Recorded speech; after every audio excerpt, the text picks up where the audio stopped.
right? This new AI thing is even like more sort of, whoa, we're talking about intelligence itself, man. We're talking about something that it's, every day, like you said, like in 3 months, it's just, and so that feeling interior of, wow, we're not prepared to deal with this. You have to have symmetry between wisdom and power at a minimum.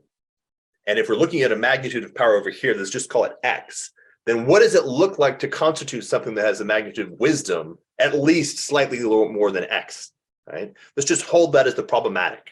In the Bible, there's literally a story, like the story of Solomon is about that. The story of Solomon is about God asks him what he wants. God acts as a genie in this situation. God says, what is your wish, Solomon? What do you want? One thing. Tell me what you want. I'll give it to you. And then Solomon says, I want wisdom. Then what does he do? He builds the temple. He makes a technical space, but he does it after he's asked for wisdom. So because of it, it's sacred. It's a sacred space. Now we're in the opposite direction. Like now we basically made a deal with the devil. We've got all these things that are massively powerful. And now we're like, we should have asked for wisdom. It's too late. Like, what do we do now? It's like...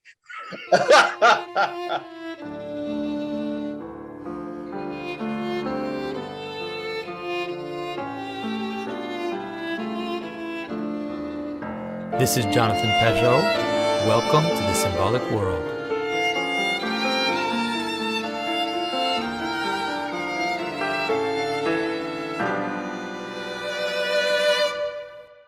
When COVID ended, I was just like, yeah, you want to come here? Sure.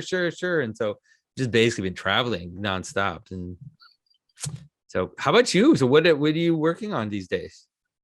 Well, a lot of my energy is now turning into the AI space. Yeah.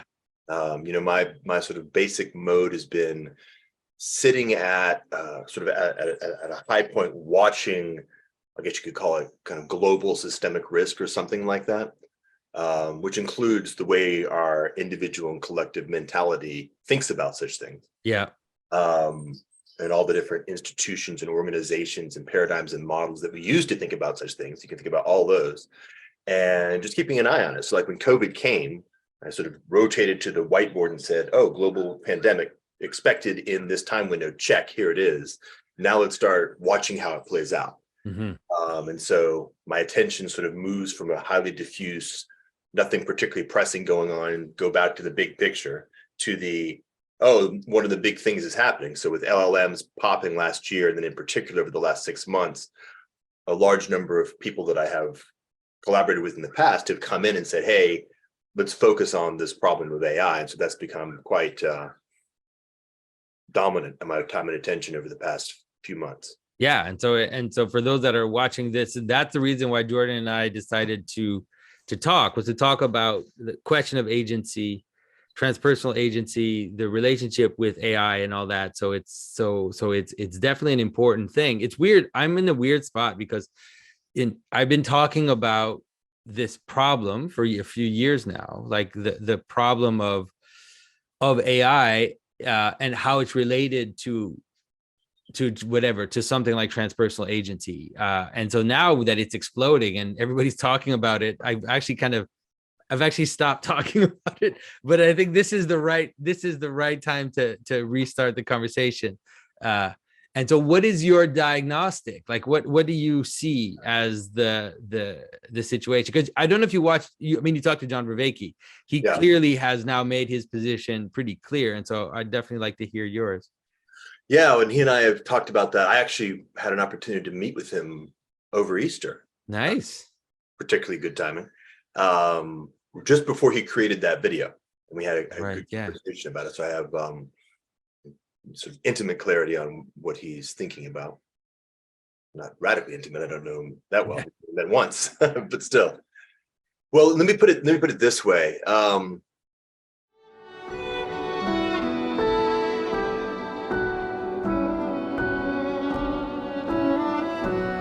Jonathan Peugeot, and I'm inviting you to participate with us in our retelling and our celebration of one of the most iconic fairy tales of all, Snow White.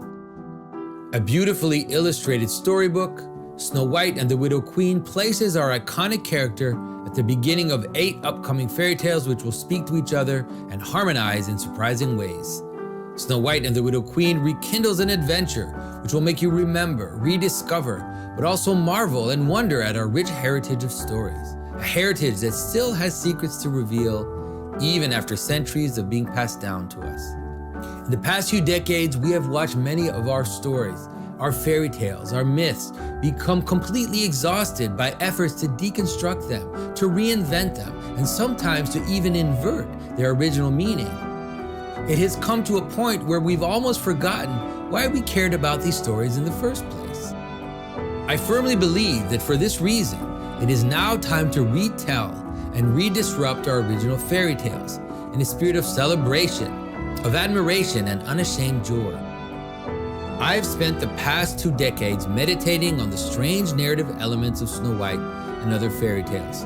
After much thinking, I'm now bringing this story to our common hearth we find in the fire of time, ready to present hidden treasures most of us have never noticed. To accomplish this, I have paired up with Heather Pollington, a world-class artist and designer who has worked on some of the most beloved film franchises of our time. Her work mirrors my writing in a collaboration that has produced a powerful synthesis of medieval style with the best of 19th and 20th century illustration.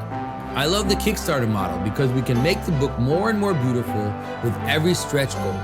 We can offer art prints, a limited edition drawing by Heather, and even a Snow White illustration of my own. Finally, we're planning a super exclusive leather-bound edition which pulls out all the stops, a storybook mantelpiece for sure. The profits of this crowdfunder will be used to start a new publishing company, Symbolic World Press, whose christening publication will be this very fairy tale series. Each book illustrated by world-class artists, Jack and the Beanstalk, Cinderella, The Valiant Little Tailor, and several more are next in line for publication, all existing in the same world and all fitting together like a puzzle, moving towards the final surprising resolution. After all that, there's no limit to what we can do. It's time to reset the clock to retell our stories.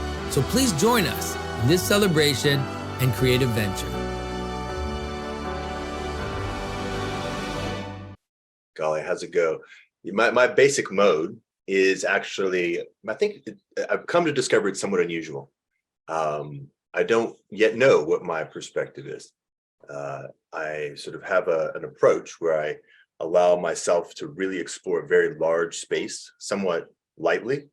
And then what I do is I start to pull that in and see what shows up as call it strong or well supported or even rich. Yeah. And the initial move tends to be, what would you call it? Not radical, but well, I guess liminal is the right term. So for example, the reason I reached out to you a while back, maybe a month ago, was I was increasingly getting the sense that, let's just put it this way, the proper way of actually contemplating this question, at least meaningfully, like a meaningful portion of it, is theological. Yeah. This is a theological question. And you can notice that with some of the words that people use. You know, people will say we're becoming gods, or we're creating God, or something like that. And you're like, well, you're using that word, but you're using it in a very, we call it unprecise, naive, and highly disconnected from, thousands of years of people really committed thinking about it robustly. Yeah. Maybe we should do something other than being naive and hubristic. Maybe this is actually a theological question. Let's dive into it. And so you popped into my mind as somebody I've spoken to in the past, where I found a combination of we can communicate, like it's not hard for us to communicate. And my sense is that you've got both I'd say a spiritual commitment to that side of things, and actually a level of life commitment to exploring in that modality. Yeah. So hopefully we can have a generative conversation. I hope so. I think so. It's the thing that's been interesting in terms of thinking about this for me has been, like, for example, like when we saw that discussion with, I know you probably the discussion between Elon Musk and Tucker Carlson, where he basically, brought up that term and said that the head of Google had literally told him that they're building a god, like that this is the way they're conceiving of it. So the idea that we're conspiracizing about how the people even involved in this space are discussing this, it seems we're not. Like, this is this seems to be the mode of language, like you said, that is being used even by the actors that are involved in the process. Probably not all the actors, but at least some of the important ones. And so one of the difficulties that happens is in terms of, when you have materialists, people that don't understand something like vertical causality or don't totally conceive of it, what they end up with is a confusion between something like authority and power, you could say, or intelligence and power, right? And I see that that's a confusion that has been really pervasive, is that just because something is very powerful doesn't make it a god. The notion of God, or a god, even in a pagan sense, is related to principality. That is, it is something like, more like a king. It's something that gives form, or manages form, manages cohesion, right? It's like the top of a pattern that you notice, right? So it's like you see war, you see that war has certain patterns, and it has a kind of agency that you can't avoid, right? It's like once the agency takes grip of you, you can't just say, oh, well, we could, when you hear people say really ridiculous things like that, like, why don't we just all stop fighting? Like, if we just all stop fighting, then war would end. It's like, yeah, that's obviously ridiculous. Once the pattern sets in, it's like the same with the arms race. Like, why don't we just stop the arms race? Let's just stop it. Oh, great. Let's us, whoever that is, stop it.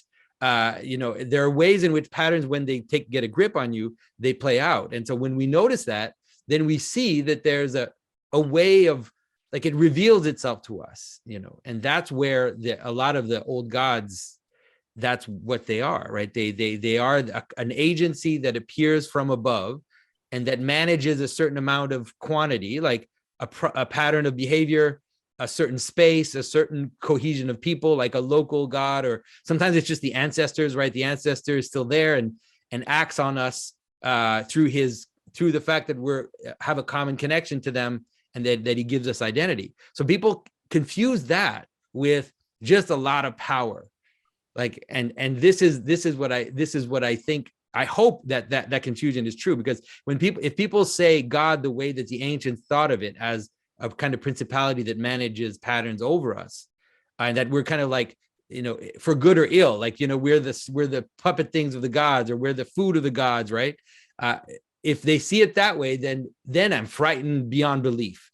Like, if someone would say that we're building a god in the sense that we're building something that will rule over us, that's the scariest thing ever. And so I'm hoping that there's this confusion, but we have to be able to dispel the difference between between something which manages from above and something which offers you. So the difference between a god and a genie, for example, right? Ooh. So the genie in the bottle, what it does is it offers you infinite potential for you to give intelligence to it.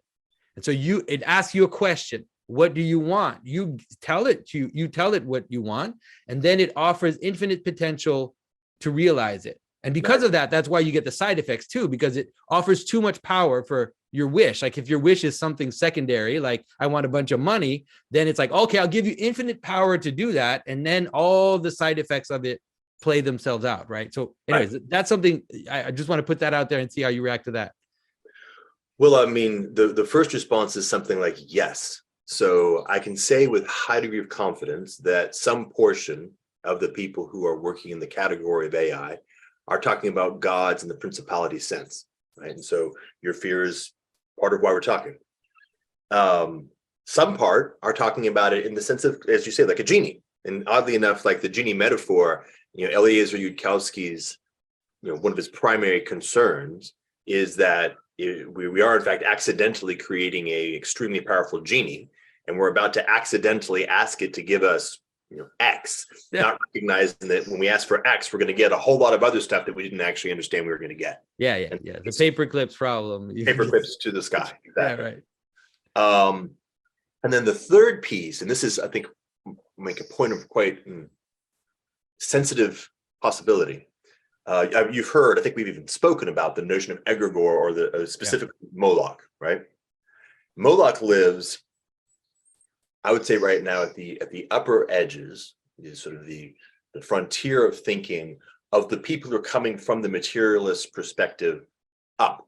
Yeah, they're noticing this agency now. Like, Exactly. And beginning to speak about it as yeah, such, right? And so there's like a dawning awareness of, wait a minute, this is a whole category that we may need to be thinking about. What do we do now? Right. And yeah, so I think you've got I would call it almost like a again, sort of spiritually naive and in some sense even psychologically damaged projection towards principality. mm, You've got the how would I say this one, like perspective limited, and I'm trying to be somewhat precise there around the notion of the genie, right? You've kind of got two groups that are engaging in a reciprocal conflict. The effective accelerationist types who say, let's get to the genie as fast as possible because it can only ultimately deliver good things. yeah, And the sort of the Yudkowsky crew who are saying, let's stop everything, like literally unplug all electricity if necessary, because the genie will kill us all perfectly, right? Something yeah, like that. And what's interesting is that dynamic is a dynamic that's driven by a sort of a reciprocal closure in a fear conflict. But the space around how do we think about this question of a substantial increase in our agency without necessarily any relationship to our wisdom to be able to contemplate the consequences of that action. And then you've got this other thing that's thinking about it in terms of, okay, let's begin to think downward agency or a higher form of agency with something like identity or personality or perspective or values of its own. mm. And then, of course, the email I sent, I specifically said, can we add angels into the conversation? Sure, of course. I mean, obviously we have to talk about these things. I mean, now there's no one of the things I want to say about the Moloch problem related to what you're saying that's important to understand and will help people notice what is happening is that everybody talks about the agency of the AI, right? It's like, does AI have agency? Does AI have consciousness? Is AI a person? Can it become a person? Like, even if even this is, of course, John Vervaeke is right in there at this moment. But what's fascinating about the AI, the Moloch problem, is that it can help people notice that the real problem, or one of the main problems, isn't the AI itself and its agency and its consciousness. It's the rampant acceleration of implementation. The fact that people are blindlessly running towards implementation under a kind of agency that isn't in the AI. Like, it's not it. So the AI is acting on you, but not through like ChatGPT, like not through ChatGPT online, not through like the actual interaction of software or whatever. It's acting on you in a different manner that is not, right. So it's important for people to understand that type of agency. So it's like it's acting on you outside of its software. Right. It's making you build a body for it. Is right. It's like Sauron, like, using your desires and your desire for power to make a body for it.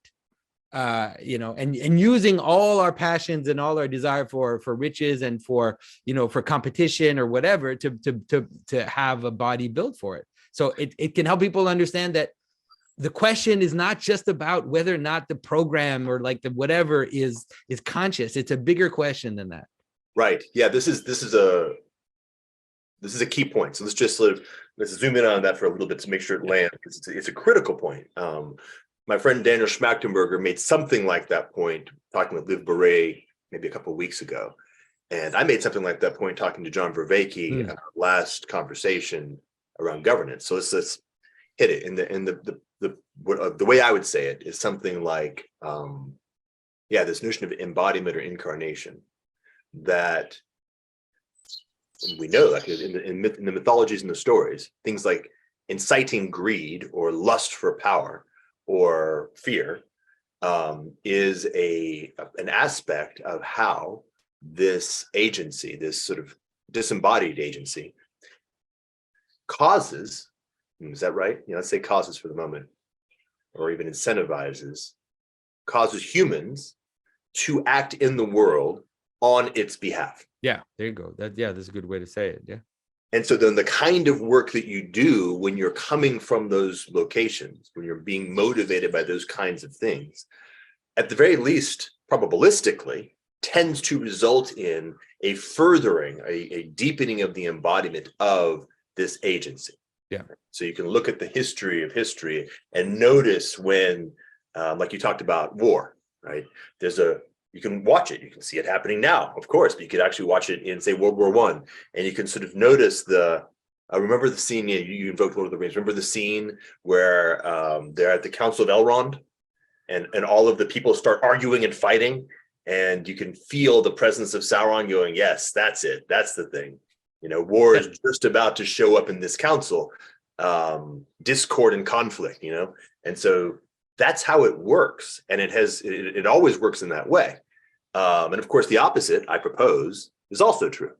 There's other forms of agency of this sort that activate and play with or play on other aspects of humanity, like love and integrity, that produce and embody different kinds of agency. That's at least the hope that I'm putting out there.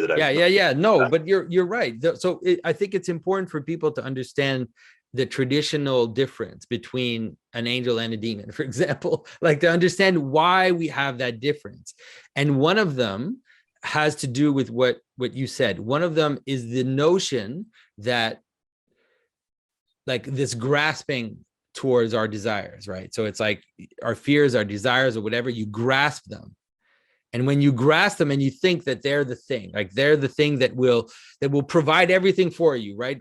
That's why addiction functions that way, right? It's like, if I just, just this beer is going to solve my problems, right? Well, you don't think that, but we act that way, right? We act as if this thing is, I'm going to put all my desires and my being into this thing, because I think it's going to provide for me something that it's not capable of providing.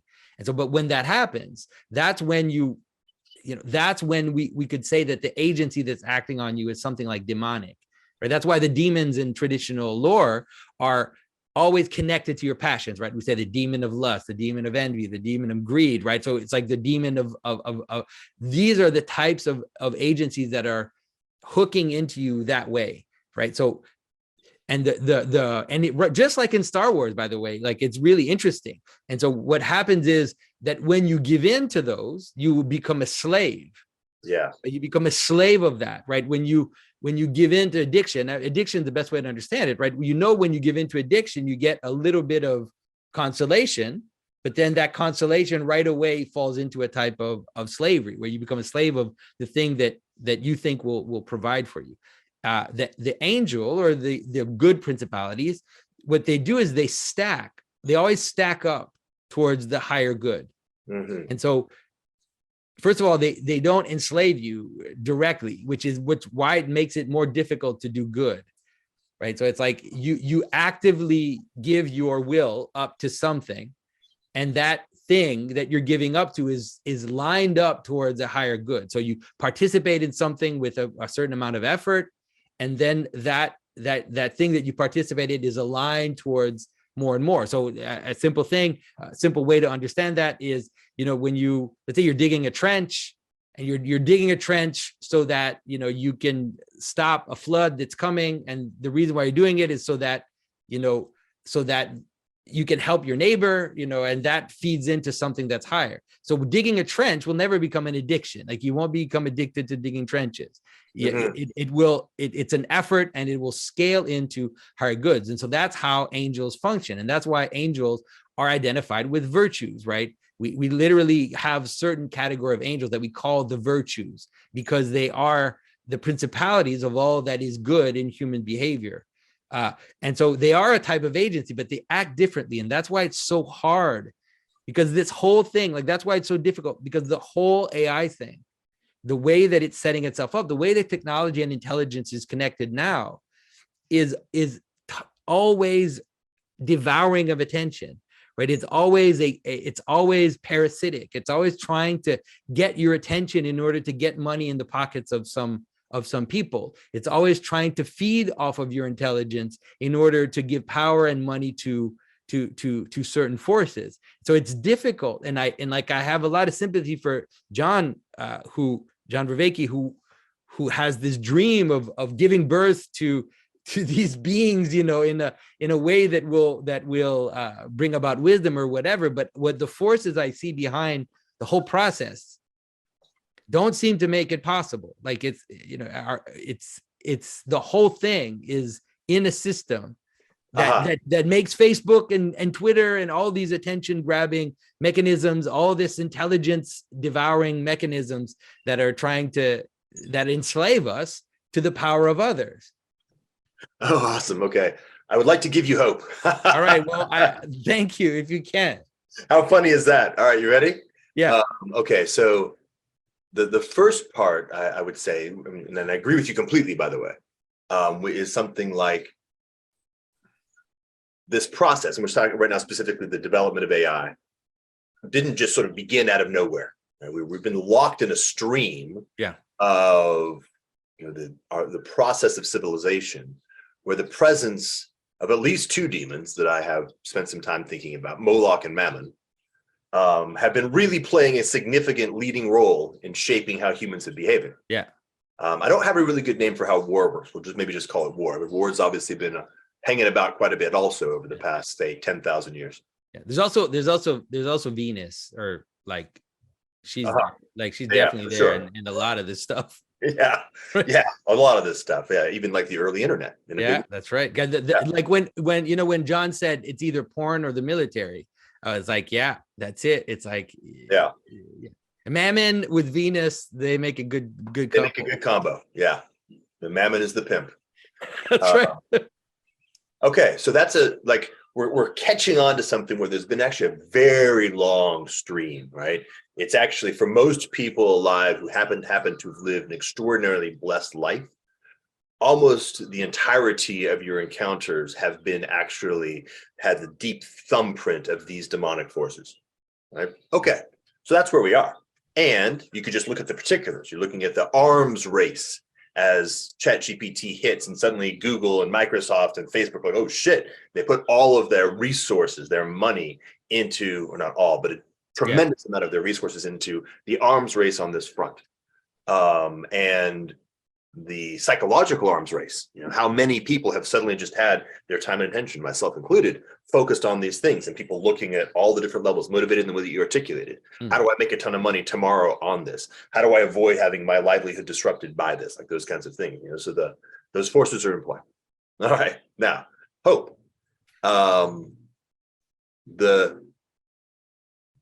thing.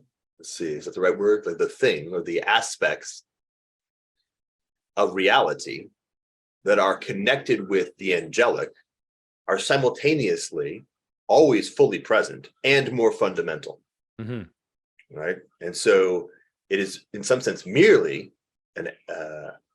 anyone, everyone, everywhere finding a way back into relationship with those forces that are always present and more fundamental, grounding in them, and then building that trench, to use your metaphor, or I'll say sandbags, against the flood, with the adequate level of conviction, capacity.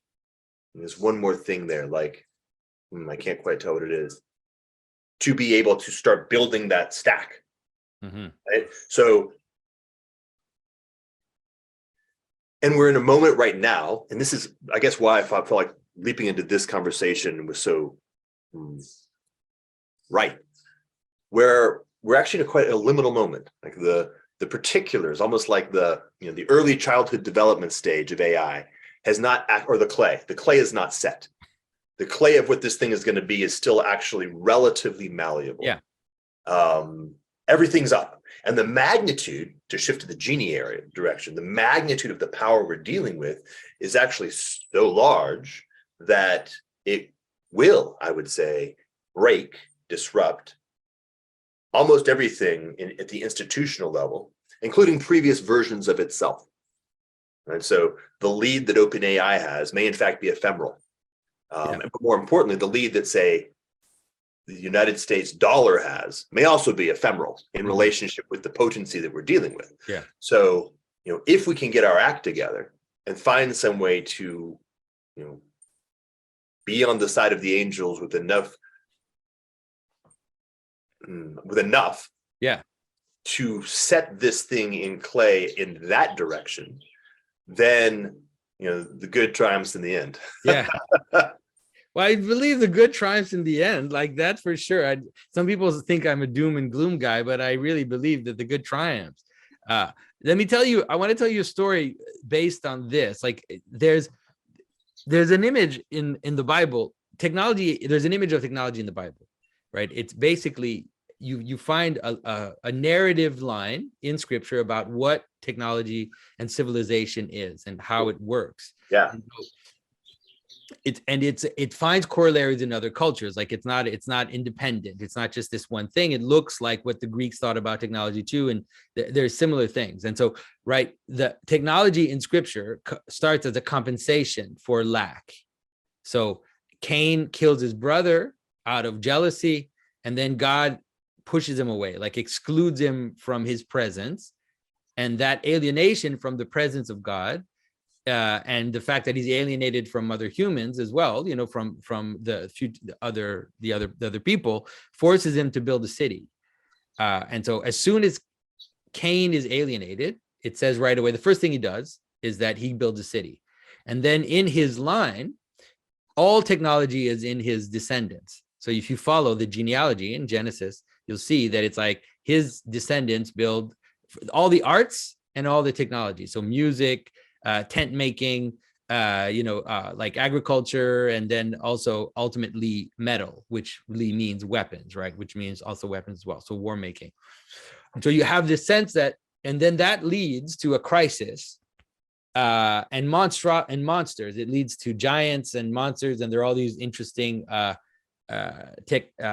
traditions that are not in the Bible, but that talk about how, in the time of Cain, they made alliances with these demons and then created hybrids and mixture and all kinds of kind of monstrosities, and also necromancy and everything. Because it's like people better start thinking about necromancy really fast, because people think that that's a silly thing. And necromancy is right on it's right there. It's like standing right in front of us right now. So we have to start thinking about these old things that nobody wanted to think about anymore. Anyways, that's a little parenthesis. So basically necromancy and all this kind of chaos, and also women putting on makeup also is really, that's part of the yeah, okay, I get it. Right. It's all comes together, right? You talk about Mammon and Aphrodite and all that. And that leads to the end of the world, right? It literally leads to the end of a world. The flood comes, everything is destroyed. But Noah uses science and technique to survive the flood. So God tells him how to build an ark that makes him survive the flood. So that's a little image of how it works. It's like technology seems to be based on lack and on, kind of a demonic relationship. And then God saves it in the end and transforms it and redirects it towards the good, right? So then we see different iterations of that in scripture. For example, the tabernacle, the temple, all these images of like space, sacred space, that are modeled on the Garden of Eden, become a kind of technical supplement to the Garden of Eden, but a way to return back to the garden as well. So that falls all through the Bible. And then at the end of the Bible, in Revelation, there are two images of civilization and technology that are put in contrast with each other. One is the beast.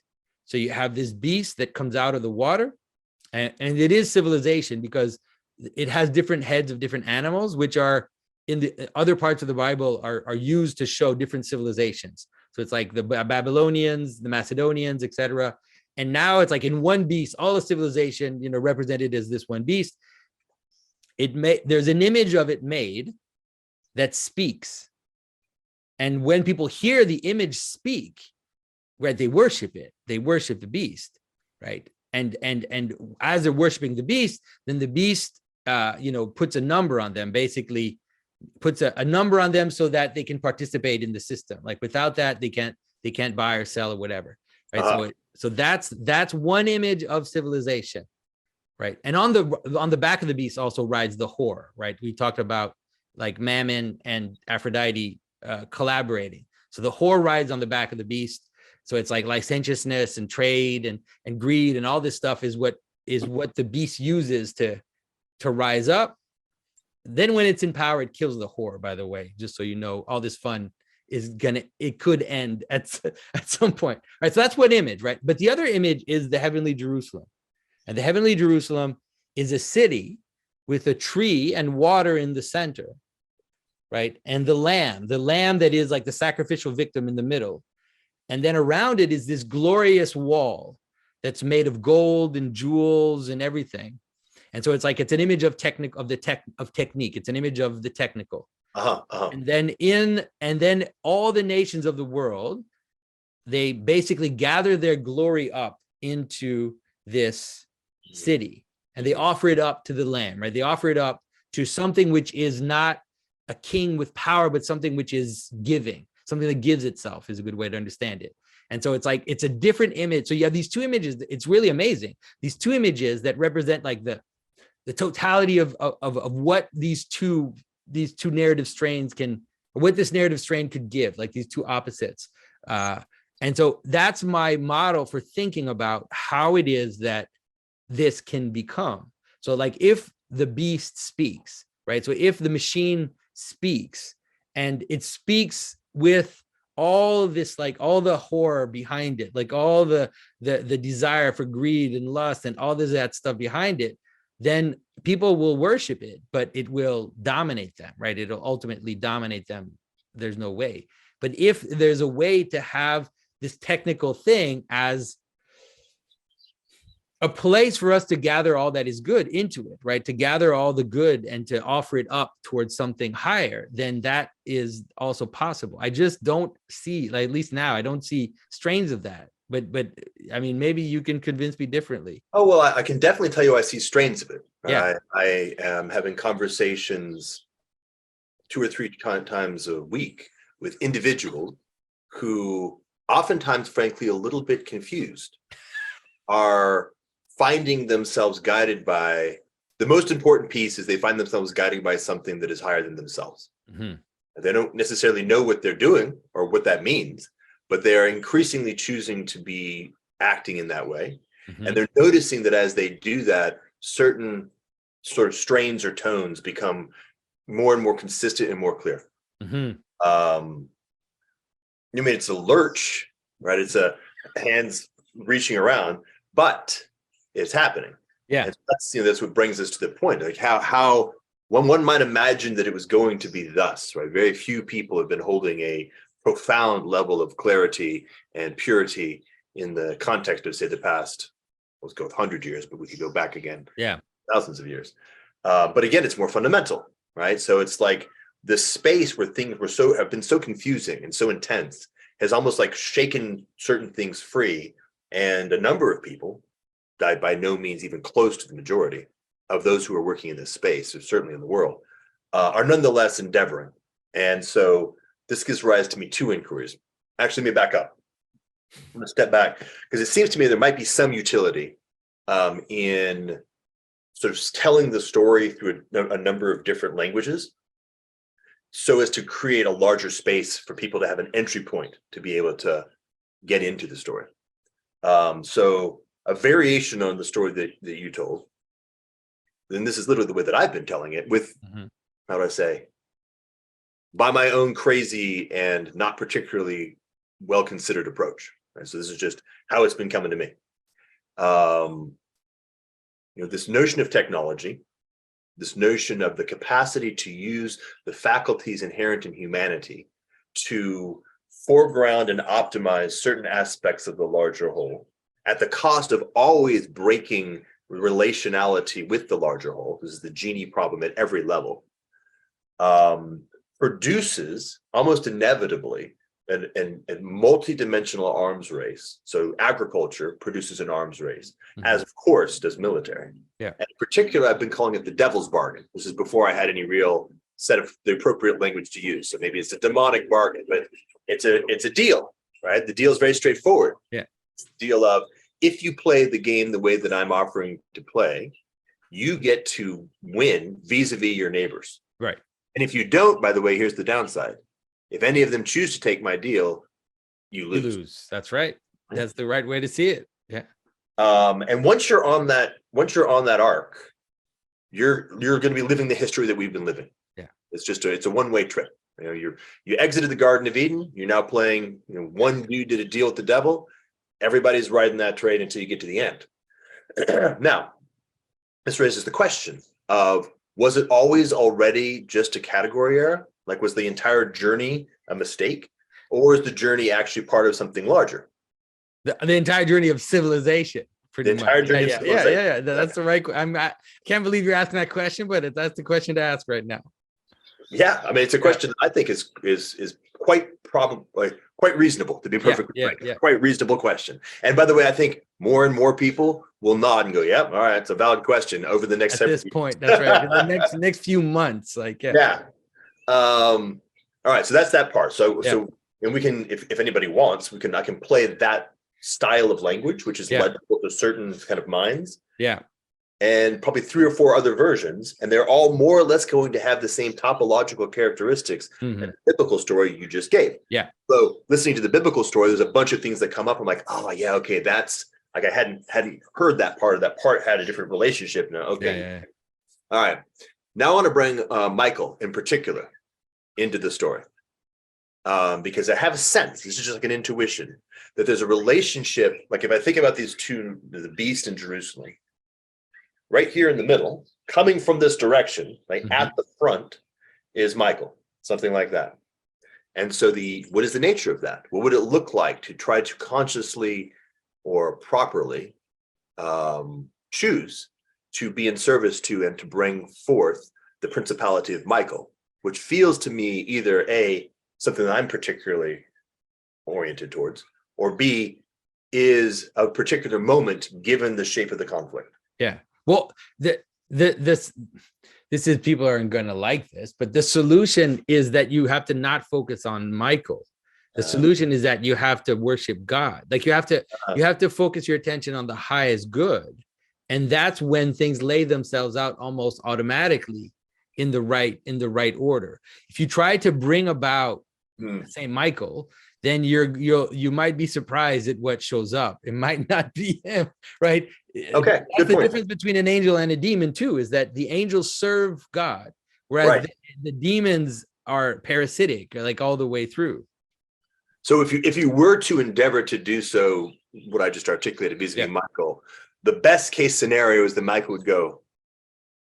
Yeah, that's right. That's right. All right. But you said something a moment ago that I think is actually, let's make it, let's like inscribe that. I'll just make it a proposition. Yeah.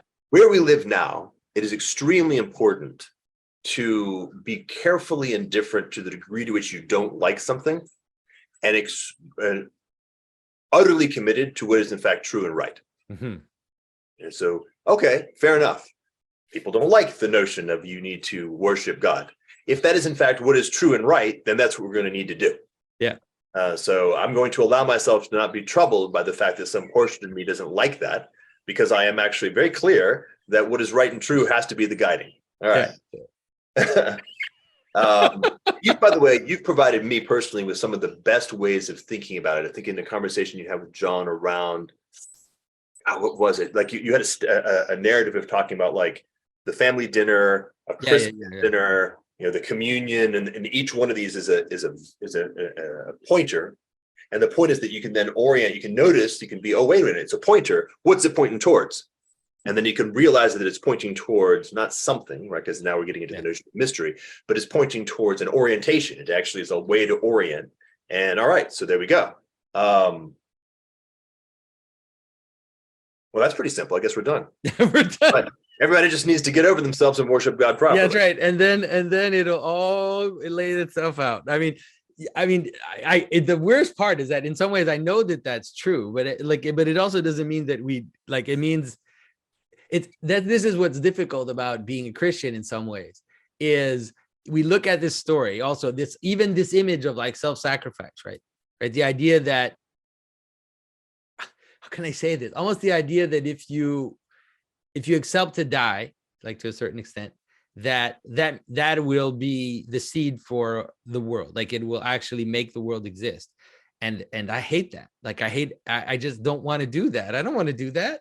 And so when I look at the stories, I can see it. Like I can see that that's what happens. And when you meet people that have a true self-sacrificial spirit, you can see it in them, right? You can see that through their kind of desire to serve and to give themselves, they become an opening for things to exist, right?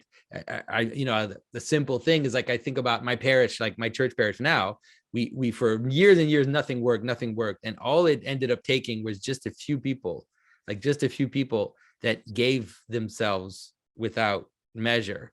And nobody even really notices that. Like, I mean, some people do. I noticed that everybody sees how everything's going well now. Everything is working well. And you see there's this like secret is that there's just a few people that were willing to basically just give themselves completely, and not think of their own selfish needs. And so it seems like that, I mean, maybe those few people that you said, like, if you have a kind of remnant of tech people, like a little core of them that are like, even who's that Google guy who just quit his job or whatever, like if there's a few people that kind of make gestures like that, where they act in a self-sacrificial manner in order to show what's important, and I think that might be in some ways the only way for a new body to find form.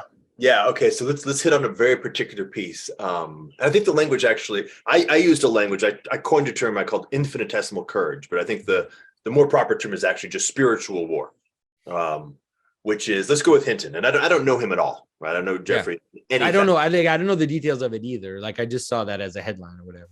But this notion is going to be happening everywhere, and it's more or less the same for everybody, which is to say this, right? So something happened. He had a crisis of conscience. He had some insight. He's like, whoa. It's strong enough for him to pop from where he had been, which is a pretty significant thing at the level of your interior, like your sort of spiritual place that guides your choices. However, all of us have been subject to a lot of twisting. Right? We've been engaging in deals with the devil at the micro and macro level for our whole lives, all over the place. Yeah. And so this creates all kinds of weird problems in the way that our choices are guided, and the way that we make our choices is quite torturous, right? And so while he, and by the way, I literally just mean everybody, while anybody may have had a transformational experience and had a reorientation of their spiritual interior by virtue of some crisis of conscience, the job is not yet even vaguely complete. Yeah. If you think you're done because you left Google and now you're kind of working at a nonprofit, you've probably still got like 85% of the work to go. You got a lot of sins to atone for there. Have a lot of, and let's speak like what does that mean, right? To say sins to atone for, that a lot of it, I think, is actually a rectification of the language, so people can actually say. Like when the word sin was always, when I'm doing it on purpose, right? I get that. I'm being a bit of a. We can actually do a translation right now that makes it, like, what do you mean? Well, what I mean is, sin is that separation from God. Right? Sin is to be out of the continuity of contact with the whole, right? With the thing that binds ultimately, right? And you can sin at different levels, by the way. You can sin in your company when you're acting against the goal of your company and you're stealing from your company, right? You can sin at all kinds of levels at the it's not just about God, although that's the ultimate one, but it just means that whatever you're involved in, like whatever you're directed towards, that you redirect the attention and the let's say the resources to something that is not on the mark. Exactly. And now what happens is that this finely tuned instrument that is a human has a bend in it. Right? Those resources got redirected to something that's not on the mark. Yeah. And so now your signal capacity to receive that signal of what is in fact the larger whole is off a little bit. So to atone for a sin is to do whatever is necessary to go back and repair those connections that had been broken or bent in the choices that were made in the past. Much of which may, in fact, this is part of the Christian story, much of which is not going to be available to you as a human doing kind of like psychological work. And much of it is actually requiring a lot more than you can deliver. Yeah. Certainly that's been my experience. So the point, right? The point is, almost as a message to everyone, almost everything, as far as I can tell, actually does land at the level of the spiritual transformation of individuals, actually repairing and more coming together from that place, supporting each other in that repair. Yeah. Becoming more clear on this directionality, and then maybe, right, then maybe there's enough, right, Yeah. then maybe there's actually enough capacity to begin to do something that is coming from a very different orienting basis, to say it kind of in a less theological language. Yeah. And so let me I want to put out the one case that like a case study that to me is very fascinating. And that is that the way that Elon Musk seems to be acting in this question, like the way that he's acting. And I've been thinking about it quite a bit. And it's, in some ways, like I trust that at the outset, he seems to have good intentions. Like I want to put that out there. Like I don't know him, but it seems like he has good intentions, and that, he warns against something and tries to prevent it from happening, really. But then when he reaches a certain, like when it comes to a certain level, then he thinks, okay, now I just have to fight it, or I have to join it to fight it, or I have to create a version of it myself in order to fight this. And that is something that I'm still curious about. Like, how is that going to play out, right? And so, because he basically said that he in some ways is behind OpenAI, like not completely, but to some extent he's behind OpenAI. And then when OpenAI got sold to Microsoft, he's like, okay, well, now I need to start my own AI company, right, in order to basically balance out the arms race. So that's what it seems like. What it is, it seems like there's an arms race, and he has that kind of Cold War thinking that the best we can do is make sure that the arms race is balanced all the way through, so that we avoid, apocalypse. And it's that. Do you think I'm wrong when I perceive that seems to be the strategy he's taken? Well, let's actually, you just hit the word there at the end, right? What I would say is at the deepest level, Yeah. is operating from strategy, Yeah. not operating from pure intent. Yeah. Okay. So to go back to the folks who are part of your parish, who have somehow been able to find a way to give themselves completely. And in some sense, the choices then are being directed from a higher location. My sense of it, and I think that I have, a variety of different perspectives. I've also not actually met Elon face, is that at the bottom, he believes that he's making the choices himself, guided by his highest capacity to do strategy. Mm-hmm. Therefore, that piece, right, the limitation of whatever's beneath his strategy, whatever is ultimately guiding his choices, is imprinted. There's a lack of purity of intent in the things that he produces. Mm-hmm. And that plays out over time. So in some sense, the defection of OpenAI was coded into its basic code, because that was expressing itself through his intent, in spite of himself, you might say. Yeah. And the only way he can get at it, so every time he produces something, because that thing is conserved at the bottom, right? It's like, I give myself completely except for this part. Well, okay, well, that part's the part that ultimately is going to play out in the thing that is produced, something like that. That's my sense of it. As I kind of, and I've been looking at. Yeah, it's hard to tell, but it's also difficult. It's also difficult to judge and to analyze, because in some ways, we have that, like, let's say I have that problem all the time. Like I deal with that all the time, but me, it's like my wife, my kids, how I schedule my time or whatever. And so I can see that I do that, and that I pay the price for it, let's say, and then I have to create some compensation or whatever. It's like the difference between myself and him is that his position makes it that his decisions have massive world changing results. Right.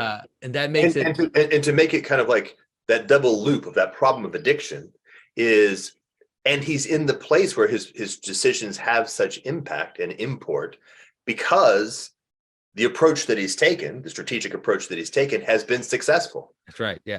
So if he's sitting there at the top of that mountain going, well, shoot, maybe I need to change something in how I've been acting, there's something on his shoulder going, come on, dude, it's fucking working. It's like I'm down literally at the top of the mountain. Seems like it's working more than a lot of the other stuff that people are trying to do. That's for sure. That's for sure. Right. So that's actually like almost the trickiest possible place to be. Yeah. And I don't envy that at all. Yeah. And And so, by the way, I have this, I mean, everybody does. So yes, you know, the degree to which I what do you call it, fall into sin, to use that language.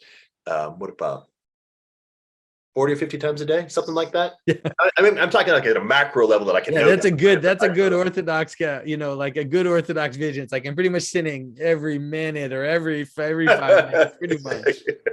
Pretty much. Okay, fair enough. Like that doesn't seem to be, and it's unlikely. I find it very, very unlikely that I'm going to sort of reduce that down to close to zero anytime in, say, the next 50 or 1,000 years. So we're gonna have to figure out how to make that work. Yeah, that's right. Yeah. Yeah. And so, all right. So what's your vision? Because what's your vision of this? Because you say you meet people, you see in Yeah. your surrounding people that are waking up, you could say, to the problem, or that realizing also that there's some agencies playing through this that they maybe don't want to be part of. They realize that the cat's out of the bag. Now, what do we do? What are people's solutions looking like? What are they doing? Are they networking together? Like, is there a kind of secret society of programmers that want to build a good AI? Like, what's going on? So there is, and I would say there's actually two versions of that. Okay. The first version is sort of the more trivial, which is that there are many different secret societies. Let's get people, because some of them are scientists, some of them are programmers, some of them are people who can marshal resources, working on, are aware of let's just say, are aware, for example, of the difference between intelligence and wisdom. Yeah. Okay.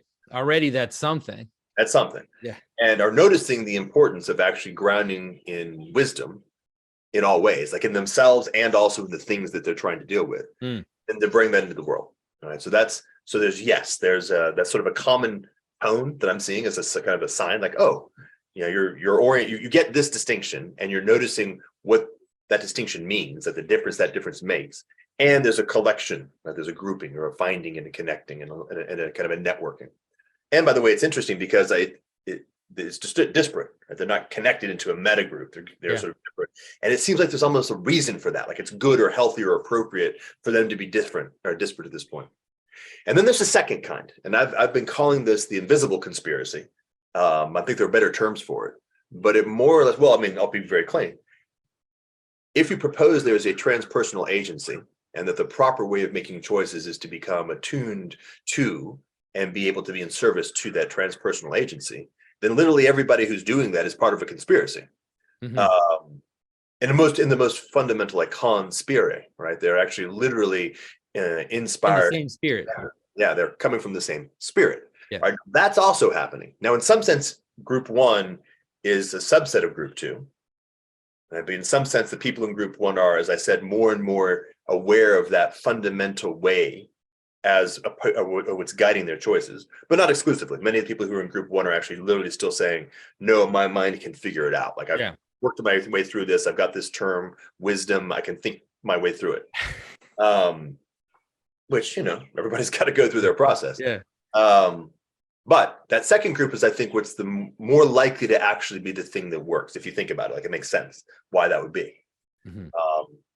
So in that case, it's a very unusual thing, because now it's not strictly limited to competence or where you're working, right? The fact that you make bread, but you're part of the invisible conspiracy. Well, you're part of the invisible conspiracy, and that's more important. Like whatever role you're playing is the role you're supposed to be playing. And it may be, by the way, that tomorrow you're going to realize that you're not supposed to be making bread. You're supposed to be doing something else. Yeah. Because the way that I've noticed it, or it's like I've seen it or it's visualized, is like that metaphor of an instrumentality.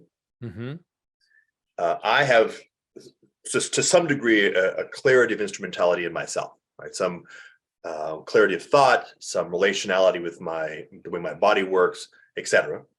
And that gives me some degree of attunement to this transpersonal agency, for example. And that's that kind of the spiritual clarification process, like getting that more and more fully worked through. And let's say, for example, you are doing the same kind of thing. And then there's the we. There's something about what's the process whereby I get a signal that orients my attention towards, I should talk to Jonathan Pageau about angels in relationship with AI. That's okay. That's a weird thing. Yeah. What's even going on there? Like, how is Yeah. that happening? Well, that's a different level. Like, it's the spiritual clarity or the attunement process, but it's happening at a different level of being.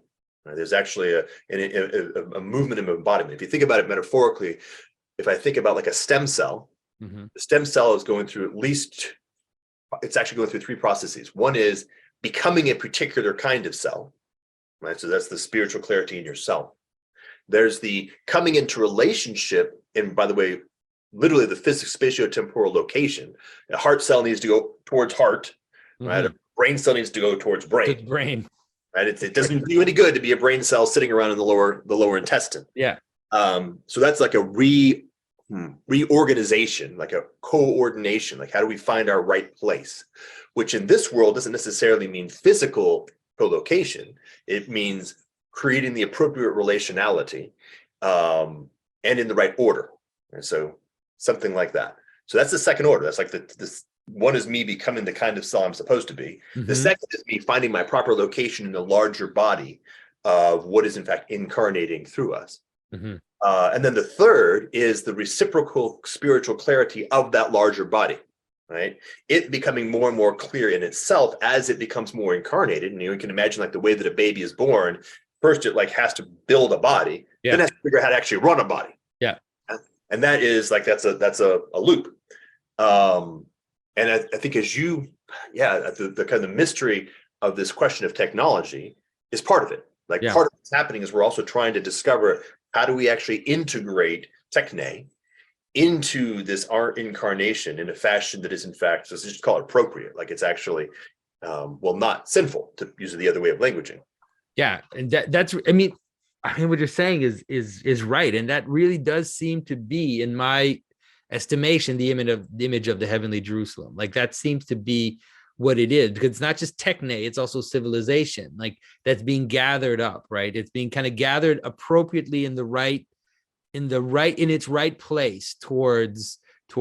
And so, I mean, this sounds, how can I say this? This sounds esoteric, but it's not esoteric in the sense that you can understand it, like, just like cars are a great way to understand it, like, because cars have that problem where people worship cars, right? Where people like fall in love with the car itself and will like dedicate their love and attention. And you have the image of the recently retired gentleman who spends all his Saturdays washing his sports car, right? And so like you have this image of someone who like worships the tech and just basically gives himself to it. And then you have the idea that cars are great to do things, like they're great to serve higher goals, higher goods. And if they were just a simple alignment problem, it's just a simple, if it's just aligned properly, then all of a sudden the car can become a wonderful thing that serves the good of what humans can accomplish.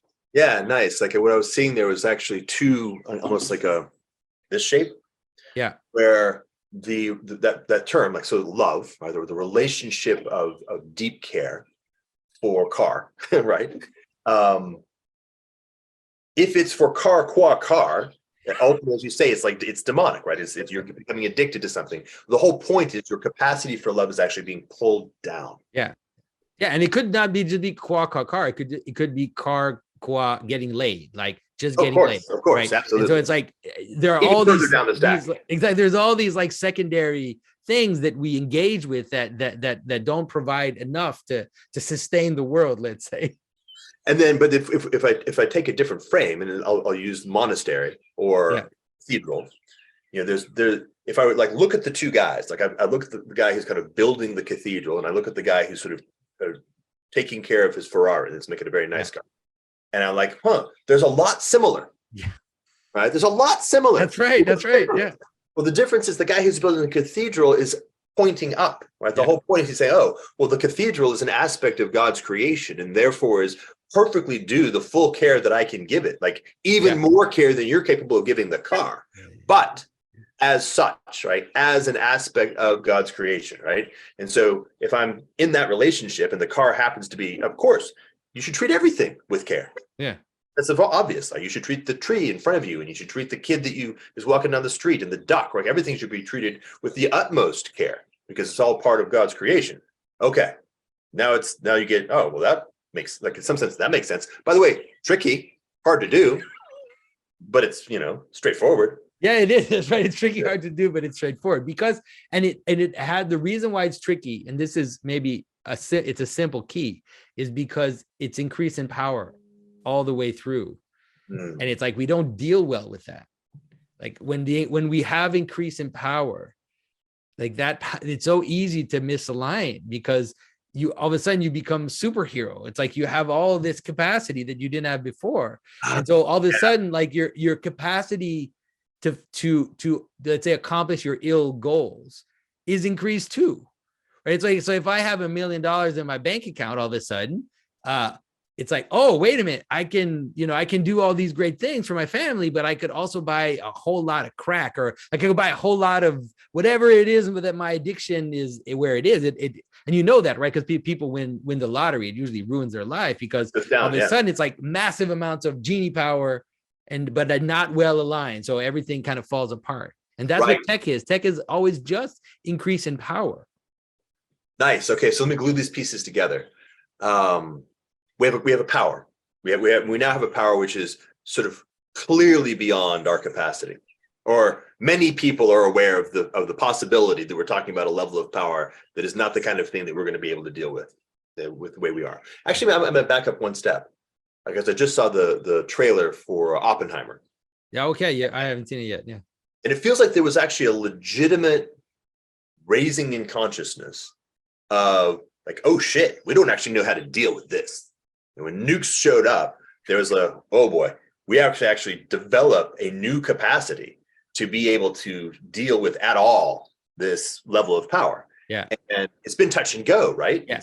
It's more on the go right now because it's like it's right at the door. Nobody seems to be talking about it. We seem to have a weirdly looking the other way. We're like just forgotten that there are all these nuclear weapons and that there's literally a war with people that have them, and we're bombing the Kremlin. It's like, what the hell is happening?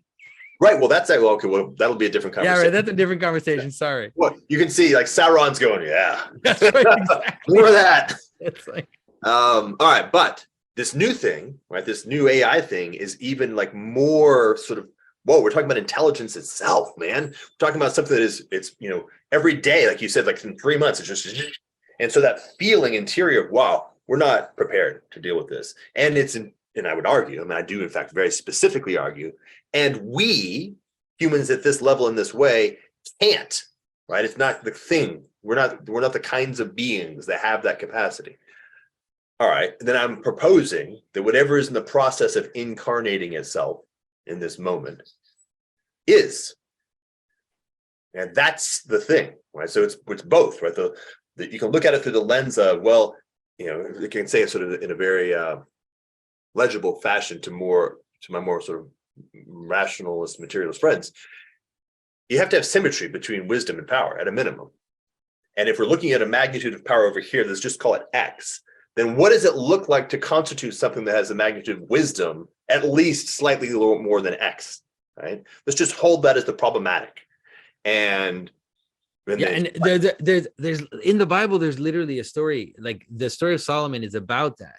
The story of Solomon is about God asks him what he wants. God acts as a genie in this situation. God says, what is your wish, Solomon? What do you want? One thing. Tell me what you want. I'll give it to you. And then Solomon says, I want wisdom. But then what does he do? He builds the temple. He makes a technical space. He makes a city. He makes a technical space, but he does it after he's asked for wisdom. So because of it, it's sacred. It's a sacred space. And so it's like now we're in the opposite direction. Like now we basically made a deal with the devil. We've got all these things that are massively powerful. And now we're like, we should have asked for wisdom. It's too late. They're like, what do we do now? It's like, wait, this is that scene from Monty Python. Remember, like, what is your name? And then he's like, He's like, right, wisdom. Wait, I meant to say wisdom. It's too late now. Power. No, wisdom. It's like, yeah, all right, too late. Yeah. So I don't know. So, but I'm happy to see, like, I do think that with that good wins in the end. But I definitely see a loop. Like there, anyways, I see a dark loop, let's say, because of course the problem with AI is that one of the big problems now that I've realized that I just realized that in the last few weeks, and my brother also kind of caught on to that. I mean, he's a genius, so just caught on to it right away, is that there's a relationship between AI and now, let's say, absolute authoritarian systems. Oh yeah. Directly in the sense that within 3 months, within a few months now, you will not be able to tell between what's real and what's not real. And you won't be able to tell whether I'm actually talking to Jordan Hall or to an AI, generated version of him.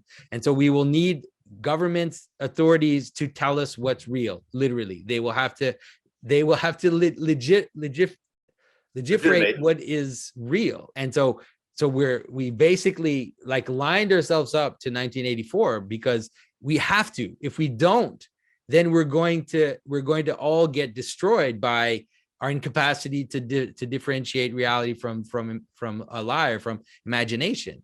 Yep. or Jerusalem. Yeah, well, maybe after, maybe, it's like maybe. Well, I think you. Oh, shoot. Sorry, I have to jump on another call in a second. Right. You said it nicely a while back. Oh yeah, sorry. You're not going to like this, comma, but, right? And the sort of the dark piece of the loop is how dark does it have to get for you to get past the fact that you don't like it? That's right. And that's how my life has worked, right? I've very rarely learned anything truly deep and meaningful without fighting as hard as possible not to, for as long as I can get away with it. That's a great. Well, if you have to jump on another call, that's a great way to end, Jordan. That's awesome. Listen, I love this conversation. This was great. I really appreciate it. And so let's put it out and see how people react. We'll try to get another one going soon. Yeah, sounds good. Thanks for taking the time, man. All right. Bye-bye. Bye.